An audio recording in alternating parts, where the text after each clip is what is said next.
ओम साईराम. कसं आहे, साऊंड एकदाच लावायचा, समोरच्याला गाड करायचा. एवढा घाण आवाज सोडणार आहे ना, तर झापूक झुपूक झापूक झुपूक झापूक झुपूक झापूक झुपूक.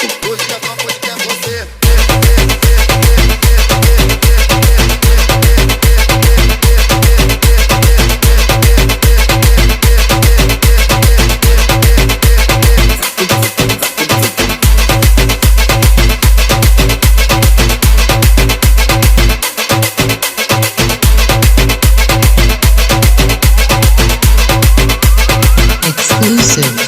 A&J सौरा. लाईनीला ना, लाईनीला आपल्या पुढची 4 मंडळ आहे ना, ती पण आपल्या साऊंडवर नाचली पाहिजे. एवढा घाण आवाज सोडणार आहे. 300 डेसिबल आवाज काढणार आहे. किती? 300. इकडे ढोका टाकला ना, डायरेक्ट इंग्लंड मध्ये आवाज.